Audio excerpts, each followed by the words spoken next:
Hello बच्चों, welcome back again हमारे cute से प्यारे से फिजिक्स के चैनल में, that is physical world by Shyam sir, जहाँ पे आप फिजिक्स के हर एक कॉन्सेप्ट को डीपली स्टडी करोगे और हर एक कॉन्सेप्ट आपके दिमाग में मतलब ऐसे बैठ जाएगा, आपके सभी डाउट्स क्लियर होने वाले हैं। ठीक है, तो जैसे हमारा इलेक्ट्रोस्टैटिक महाराष्ट्र स्टेट बोर्ड का चैप्टर नंबर 8 शुरू है।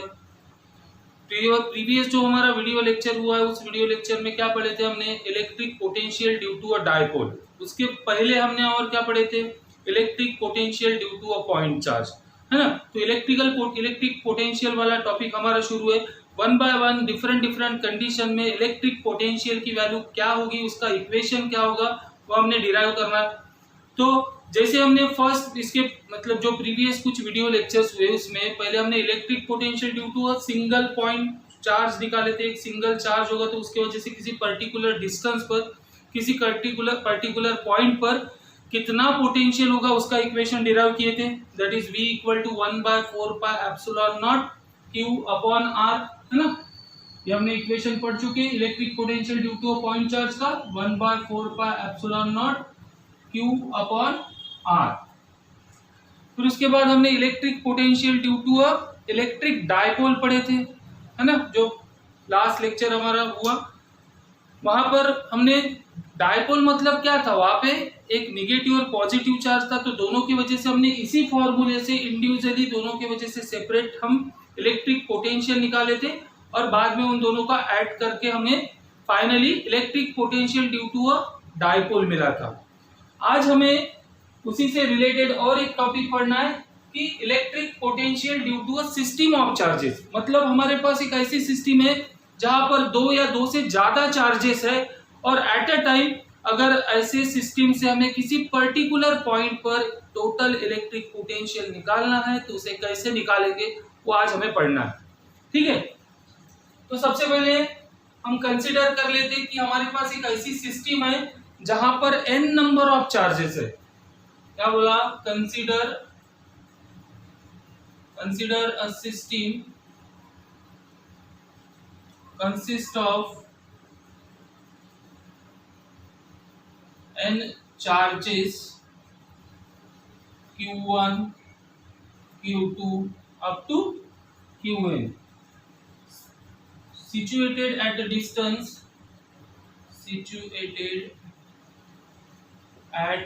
distances R1 R2 up to Rn। तो ये क्या है? रिस्पेक्टिव पोजीशन है उन सभी चार्जेस की। कहां से? From a particular point where we have to find out the value of electric potential. तो हम यहाँ पे लिख देते हैं फ्रॉम पॉइंट P। सपोज हमारा एक पॉइंट P है जहां पर हमें इलेक्ट्रिकल पोटेंशियल निकालना है due to the system of charges, and इस सिस्टम में n नंबर ऑफ चार्जेस है। जैसे फॉर एग्जांपल यहाँ पे हम एक डायग्राम बना लेते हैं आपको समझने के लिए। सपोज एक P पॉइंट है जहां पर हमें टोटल इलेक्ट्रिक पोटेंशियल निकालना है। अब इस सिस्टम में हमारे पास क्या बोला, जैसे हमारे पास Q1 है, Q2 है, Q3 है up to Qn, n number of charges है ऐसे।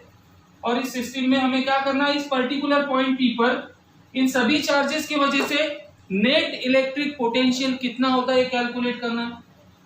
इन सभी की पोजीशन भी हमने यहाँ पे रिप्रेजेंट कर दी कि Q1 नाम का जो चार्ज है वो P से R1 डिस्टेंस पर है, Q2 सपोज R2 डिस्टेंस पर है, Q3 R3 पर है। सिमिलरली Qn कहां पर होगा? Rn distance from the point P। तो अभी इस पूरे सिस्टम में जितने भी टोटल चार्जेस है उसकी वजह से इस पर्टिकुलर पॉइंट P पर कितना इलेक्ट्रिक पोटेंशियल होगा। तो हमने तो ऐसा कोई फॉर्मूला नहीं पढ़े जहां पर एक साथ हम पूरे चार्जेस की वजह से इस पर्टिकुलर पॉइंट पर इलेक्ट्रिक पोटेंशियल निकाल सकते, बट हमने ये फॉर्मूला तो पढ़ चुका। Electric potential due to a point charge, अगर एक सिंगल पॉइंट चार्ज होगा तो किसी पर्टिकुलर डिस्टेंस r पर कितना पोटेंशियल होगा। बस इसी फॉर्मूले का यूज करना है। क्या करेंगे हम? वन बाय वन Q1 की वजह से पॉइंट P पे कितना पोटेंशियल होता है, Q2 की वजह से पॉइंट P पर कितना पोटेंशियल होता है, इन सभी से हम इंडिविजुअल पोटेंशियल की वैल्यू निकालेंगे एट पॉइंट P, और बाद में हम अप्लाई करेंगे प्रिंसिपल ऑफ सुपरपोजिशन, जिसके जैसे हमने principal of superposition class 11th में भी अप्लाई किया था। जैसे हम कूलम्स लॉ में क्या पढ़े थे, कूलम्स लॉ ने हमें सिर्फ 2 पॉइंट चार्जेस के बीच का फोर्स ऑफ अट्रैक्शन और रिपल्शन कितना होगा ये बताया था। बट जहां पर नंबर ऑफ चार्जेस आते तो ऐसे वक्त क्या करते हम, वहां पे हम प्रिंसिपल ऑफ सुपरपोजिशन अप्लाई करते, दो पॉइंट चार्जेस के बीच का हम इलेक्ट्रिक मतलब जो फोर्स ऑफ अट्रैक्शन और रिपल्शन इलेक्ट्रोस्टैटिक फोर्स उसको निकाले थे और बाद में सबका वेक्टर सम किए थे, अलजेब्रिक सम, है ना। तो उसी तरह यहाँ पर सबसे पहले हम Q1 की वजह से पॉइंट P पर कितना पोटेंशियल होता है by using this formula. So electric potential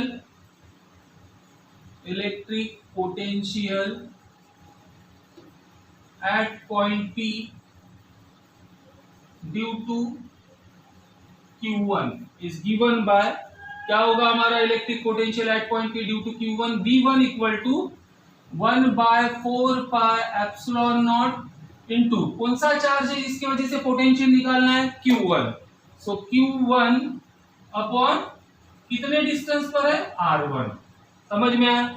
similarly जो रिमेनिंग चार्जेस है बच्चों उसका भी पोटेंशियल इसी तरह रहेगा। Similarly electric potential due to charge Q2 क्या हो जाएगा, V2 is equal to 1/4 pi epsilon naught Q2 upon R2। ऐसे ही हम हर एक चार्ज के वजह से इस पॉइंट P पर कितना पोटेंशियल होता है उसको कैलकुलेट करना है। तो लास्ट में हमें मिलेगा Vn is equal to 1/4 pi epsilon naught Qn upon Rn। तो क्या कर दिया, हमारे सिस्टम में n चार्जेस थे, उन n चार्जेस की वजह से पॉइंट P पर कितना पोटेंशियल होगा हम इंडिविजुअली सबको निकाल लिए। अब हमें चाहिए net electric potential due to this system at point P। So therefore total और नेट इलेक्ट्रिक पोटेंशियल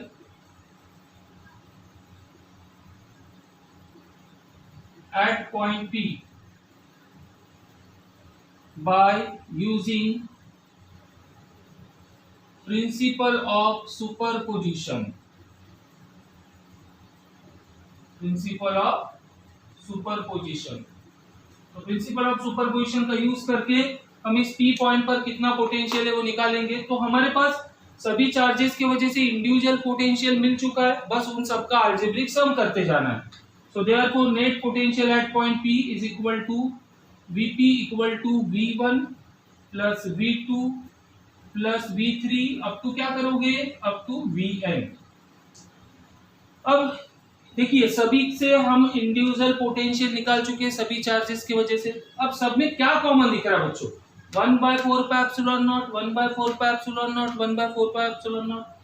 तो क्या करेंगे हम सभी में से जो कॉमन चीज है उसको बाहर निकाल लेते हैं। 1/4 pi epsilon not in bracket क्या होगा बतो अंदर बचेगा यहाँ से Q1 अपॉन R1, यहाँ से बचेगा Q2 upon R2, similarly up to Qn upon Rn। तो ये मिल गया हमें टोटल इलेक्ट्रिक पोटेंशियल और net electric potential at point P due to system of charges. इसी को बच्चों हम शॉर्टकट में ऐसा भी लिख सकते हैं, electric potential at point P is nothing but 1/4 pi epsilon not. अब देखो ये ब्रैकेट में जो टर्म दिख रही है कर रहे क्या हम, ये जितने भी इंडिविजुअल टर्म है उन सब में से जो कॉमन टर्म है उसका सम कर रहे हैं। तो हम इसी को ऐसा लिख सकते हैं शॉर्टकट में, समेशन ऑफ, किसका समेशन कर रहे हैं हम, चार्ज अपॉन डिस्टेंस का। तो मैं यहां लिख देता हूं QI अपॉन RI। अब ये I मतलब I की वैल्यू कहां से कहां तक की जाएगी, 1 2 3 अप टू n। तो हमारी समेशन की लिमिट है I equal to 1 to n। समझ में आ रहा है। तो इस तरह से हम इस फॉर्मूले को एक जनरल फॉर्मूला बना सकते हैं इसका, electric potential at particular point P due to system of charges. Okay, अब एक चीज यहाँ पे इंपॉर्टेंट नोट है, याद रखना है, ये समेशन का साइन हम कब यूज करते हैं। देखो आपने कई बार देखा जब हमें मतलब नंबर ऑफ चीजों को ऐड करना है तो कई बार हम इंटीग्रेशन लगाते हैं और कई बार हम समेशन करते हैं। तो समेशन कब करना है, जब चार्जेस ऐसे सेपरेटली डिवाइडेड हो गए, अलग अलग हो गए, ठीक है। बट अगर किसी पर्टिकुलर रीजन में चार्ज का डिस्ट्रीब्यूशन यूनिफॉर्म होगा, कंटिन्यूअस चार्ज डिस्ट्रीब्यूशन होगा, तो ऐसे वक्त net electric potential at particular point due to a continuous charge distribution अगर हमें निकालना होता है, तो ये जो समेशन का साइन है इसी को रिप्लेस करेगा इंटीग्रेशन का साइन। समझ में आया? तो इस तरह से हमने electric potential due to system of charges भी निकाल लिए। तो देखिए हमारे 1 बाय 1 हर एक चीज हमने कैलकुलेट कर चुके, इक्वेशन बना लिए। Electric potential due to a point charge, electric potential due to a dipole and electric potential due to a system of charges. अब आपके टेक्स्ट बुक में कुछ इसके ऊपर सॉल्व्ड अनसॉल्व्ड क्वेश्चन है न्यूमेरिकल, हम उन न्यूमेरिकल्स को 1 बाय 1 सॉल्व करेंगे। इस बार मैं आपको नोट डाउन मतलब डिक्टेट कराऊंगा, आप कॉपी पेन लेकर साथ में बैठना है। मैं जैसे आपको न्यूमेरिकल पढ़ के बताऊंगा, आपने कॉपी में नोट डाउन करना है, फिर हम उसको सॉल्व कर लेंगे, जिसकी वजह से आपका टाइम भी कंज्यूम नहीं होगा। ठीक है, सो रेडी हो जाइए कॉपी पेन लेकर न्यूमेरिकल सॉल्व करने के लिए। तो कॉपी और पेन लेकर आप रेडी हो गए होंगे। तो देखिए सबसे पहले मैं क्वेश्चन पढ़ता हूँ, आपके टेक्स्ट बुक का सॉल्व क्वेश्चन है बेटा। A wire is bent in a circle, एक हमारे पास वायर है जिसको हम सर्कल के फॉर्म में बेंड कर रहे हैं, ऑफ रेडियस 10 सेंटीमीटर। ठीक है, एक वायर है हमारे पास, उसको बेंड करके हम सर्कल में उसको मतलब कन्वर्ट करें, जिसकी रेडियस दी है 10 centimetre. It is given a charge of 250 microcoulomb. अब इस मतलब जो सर्कुलर वायर है उसको हम 250 माइक्रोकूलम का चार्ज दे रहे।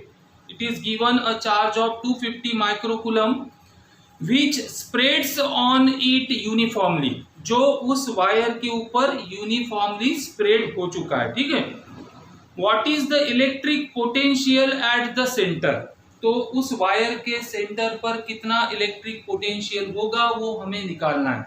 क्वेश्चन समझ में आया?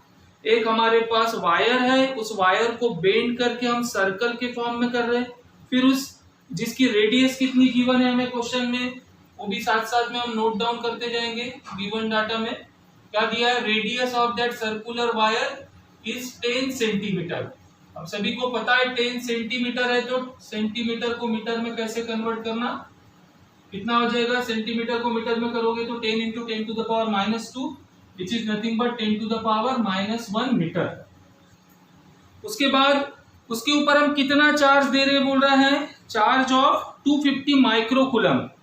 तो उस वायर के ऊपर हम चार्ज दे रहे हैं 250 माइक्रोकूलम। अब चार्ज का ऐसा यूनिट क्या होता है सभी को पता है, कूलम, और हमें दिया माइक्रोकूलम में, तो हम इसको भी कन्वर्ट कर लेंगे ऐसा यूनिट में, 250 into 10 to the power -6 coulomb. ठीक है, इतनी चीज समझ में आ गई। और हमें क्या करना है बेटा, निकालना क्या बोला उसने कि अगर उस वायर के सेंटर पर सपोज कोई वायर है, चार्ज कैसा है, यूनिफॉर्मली डिस्ट्रीब्यूटेड है। समझ में आ रहा है, उस वायर के ऊपर चार्ज यूनिफॉर्मली डिस्ट्रीब्यूटेड है, और हमारे इस सेंटर पर हमें क्या निकालना है, इलेक्ट्रिक फील्ड, जिसकी रेडियस कितनी बोला है, 10 सेंटीमीटर। ठीक है, ये गिवन में है हमें। तो क्या करोगे आप, इसको कैपिटल आर की जगह स्मॉल आर भी लिख सकते हो, कोई फर्क नहीं गिरता, क्योंकि हमारे फॉर्मूले में जनरली हम स्मॉल आर यूज करते हैं डिस्टेंस के लिए, इसलिए स्मॉल आर लिख लेते। सपोज ये सेंटर वो है, तो देखिए चार्ज कैसा है, कहीं पर ज्यादा कहीं पर कम, ऐसा नहीं। इस सेंटर से हर एक जगह पर देखोगे तो चार्ज की वैल्यू इक्वल दिखेगी, मतलब यूनिफॉर्म चार्ज डिस्ट्रीब्यूशन है। तो इस सेंटर पर मतलब आर डिस्टेंस पर हमें इलेक्ट्रिक पोटेंशियल की वैल्यू निकालना है। तो टू फाइंड क्या निकालना है हमें, टू फाइंड इलेक्ट्रिक पोटेंशियल मतलब V at centre of the circular wire. फिर कौन सा फॉर्मूला यूज करोगे, अभी देखो हमारे पास कुछ अलग अलग चार्जेस दिए हैं क्या बच्चों, हमें एक ही पर्टिकुलर चार्ज की वैल्यू दी है 250 माइक्रोकूलम, जो इस सेंटर से r डिस्टेंस पर है। तो यहाँ पे हम कौन सा कॉन्सेप्ट यूज करेंगे, हम वही कॉन्सेप्ट यूज करेंगे, electric potential due to a point charge, जिसका फार्मूला हमने पढ़ चुके हैं। तो हम कौन सा फार्मूला यूज करने वाले हैं यहाँ पर, electric potential at a point due to a point charge, that is 1/4 pi epsilon naught Q/r। अभी थोड़ी देर पहले हमने डिस्कस किया था, अब इसी फॉर्मूले का यूज करके हमें न्यूमेरिकल को सॉल्व करना है। सो कैलकुलेशन करते हैं अभी, चलिए। सो कैलकुलेशन में क्या लिखेंगे, हमारे पास फॉर्मूला है। सो यूजिंग दिस फॉर्मूला या यूजिंग अबो फॉर्मूला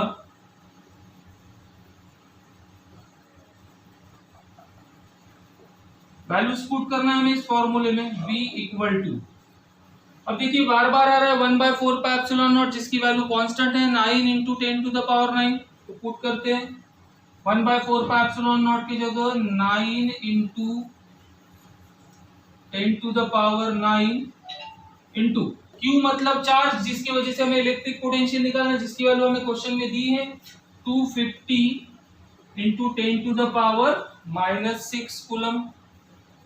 अपॉन क्या है यहाँ पर, डिस्टेंस। डिस्टेंस मतलब कौन है, जहां पर सेंटर पे हमें इलेक्ट्रिक पोटेंशियल निकालना है, तो R की वैल्यू भी हमें गिवन है। सो अपॉन R मतलब 10 to the power -1।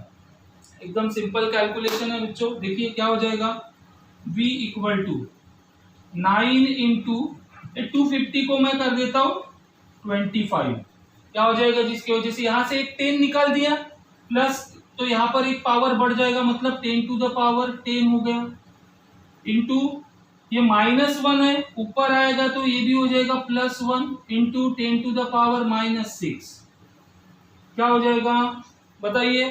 Simple calculation है, v इक्वल टू 9 इंटू 25 कितना होगा, 9 इंटू 8 करोगे तो 200 होता है, तो 9 इंटू 25 करोगे, सॉरी 9 इंटू 25 मतलब 200, सॉरी कंफ्यूज हो गए, 8 इंटू 25 मतलब 200 होता है, तो 9 इंटू 25 मतलब 225 होगा। 225 इंटू पावर देखिए अभी 10 प्लस 1 दैट इज 11, 11 माइनस 6 मतलब कितना हो जाएगा 10 to the power 5, and this is our required value of electric potential at the centre of this circular wire.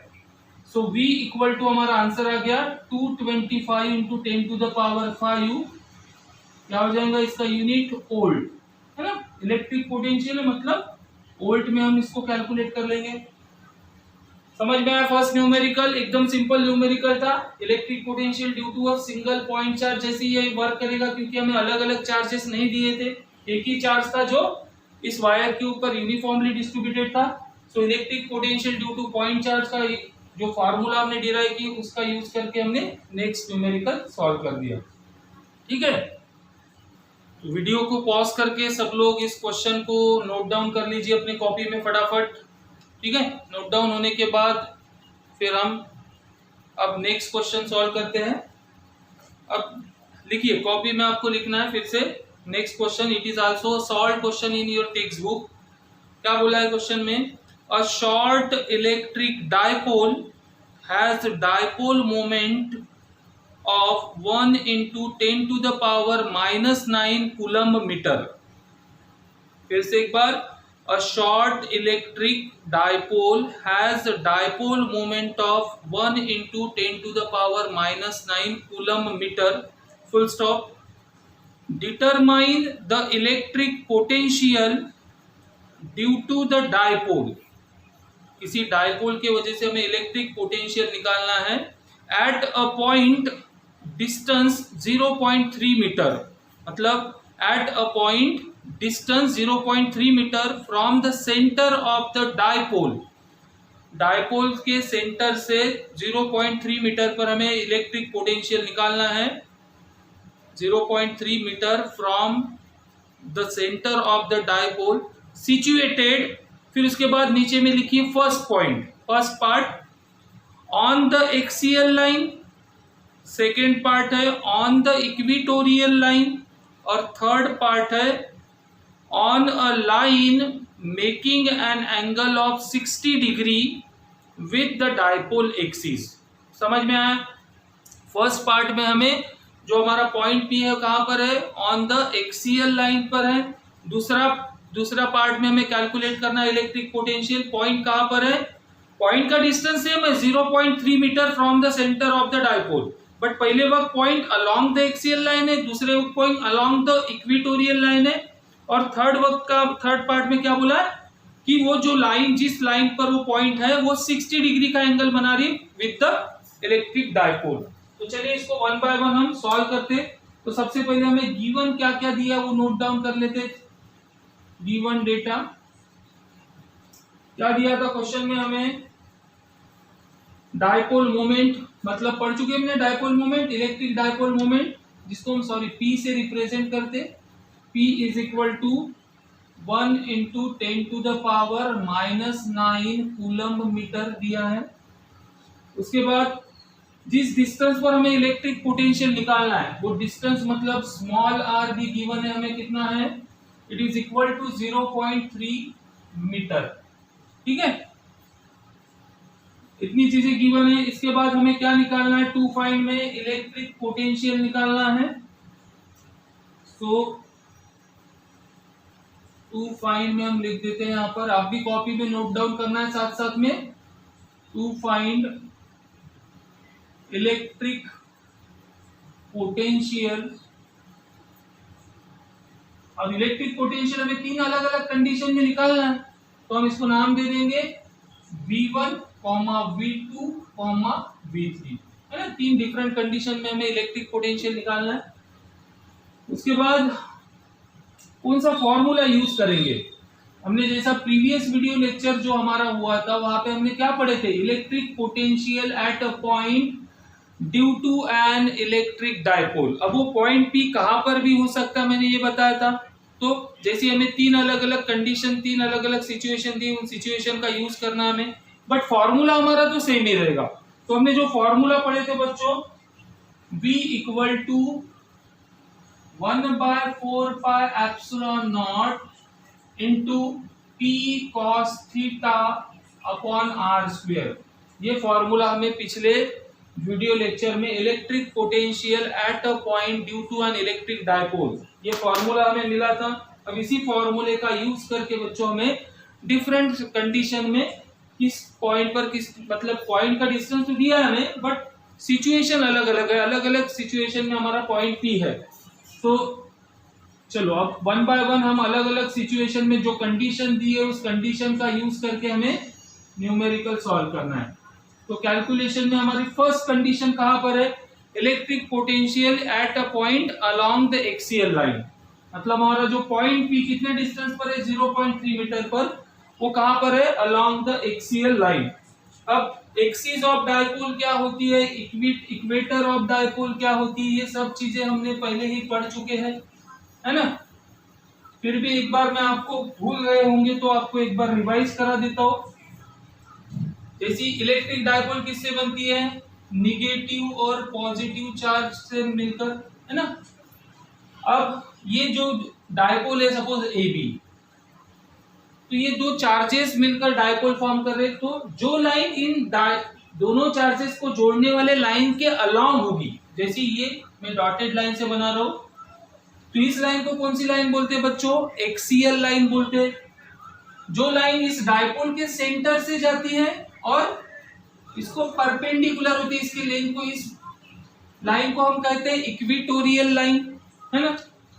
तो देखिए यहाँ पे पहला कंडीशन है इलेक्ट्रिक पोटेंशियल मतलब V एट एक्सियल लाइन, मतलब हमारा पॉइंट P जो 0.3 मीटर पर है, सपोज कहीं एक्सियल लाइन पर है P, कहां से, सेंटर से 0.3 मीटर पर है, ये R है हमारा।